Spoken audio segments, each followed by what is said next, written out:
How many cigarettes a day is a light smoker? Well, look, light smoking can be defined as smoking 5 or fewer cigarettes a day. Okay. We can also think of it in terms of skipping some cigarettes, or skipping cigarettes on some days, or skipping days where you have cigarettes, and just having them from time to time. But here's the truth of it, okay? When a smoker asks me about what light smoking is, or casual smoking, or social smoking, what they're trying to say is, please reassure me that I'm not doing much harm for myself. And it's a true story. I've been out with somebody who was buying a pack of cigarettes each evening and smoking in front of me. And as they were buying it, they were saying, "Look, I'm not a smoker. I'm not a smoker," as they're buying cigarettes and smoking them all evening. So people can sort of play these little games inside their minds by trying to frame smoking as light smoking. Oh, I'm just a social smoker. Okay.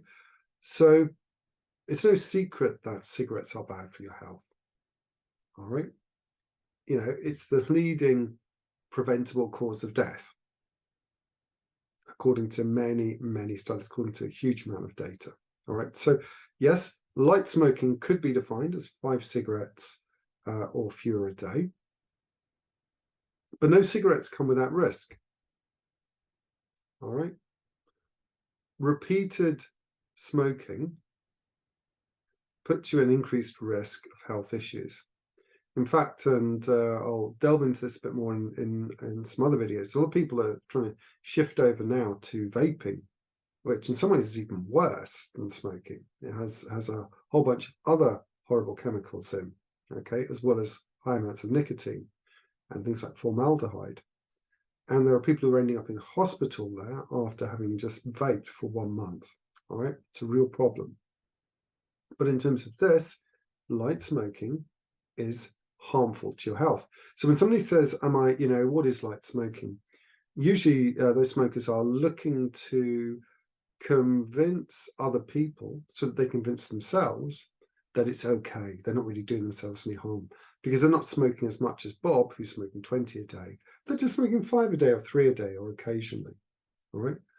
But even a light smoking habit is deleterious to your health. Okay. It can be very, very harmful. All right. So what's happened over the last few years is light smoking has sort of grown in popularity amongst certain groups. So for instance, in the States, young women between the ages of sort of 18 and 20 have taken up this idea of just sort of light smoking. All right. But the problem is, even doing it at your kind of childbearing age, it can have an effect on fertility. Okay, it can put you at high risk for things like cervical cancer. Okay, so men who smoke occasionally in this way, so the light smokers who are male, have a death rate, the mortality rate, round about 1.6 times higher than the death rate of non-smokers. All right. So when they compare the data of the light smokers, the social smokers versus non-smokers, there is a significant difference. All right. So smokers are all vulnerable to health issues that affect heavy smokers. All right. And look, this is not to make smokers pariahs. Okay. People who are addicted to coffee, which is a very, very physically and psychologically addictive, much more, and the coffee is much more physically addictive than, say, smoking. All right.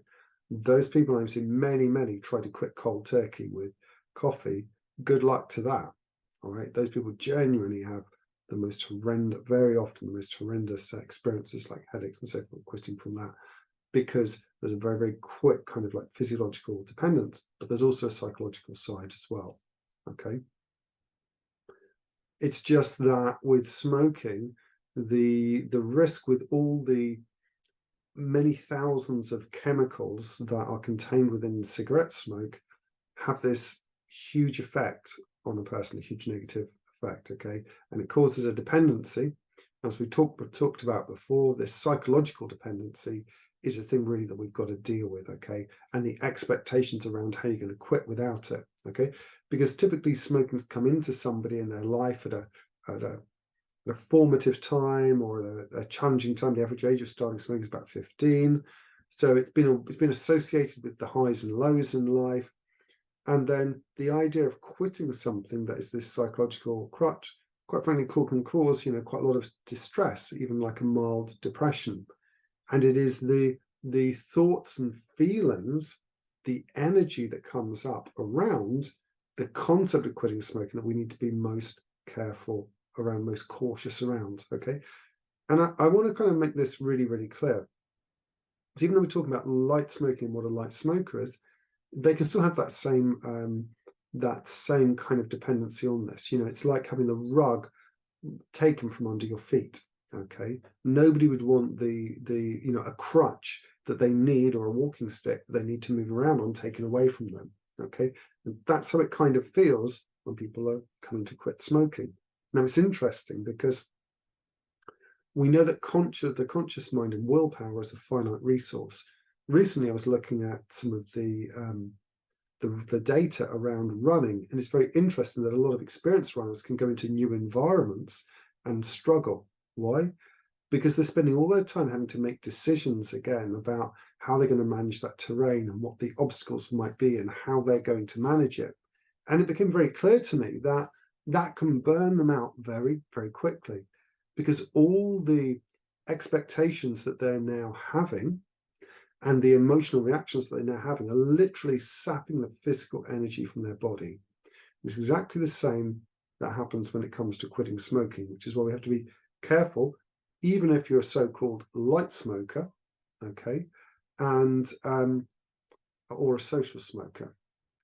And the reason I mention this, and the reason it's important to become aware of the things like the increased mortality rate for men, 1.6 times versus non-smokers, and also the challenges that women potentially have, young women, with regards to fertility and conceiving, or even increased risk of cervical cancer, relative to non-smokers of that age, is that oftentimes people who have what's called, or don't have what's called a proximate goal, that if they can't see it as something important that needs to have happen now, then they don't take any action on that.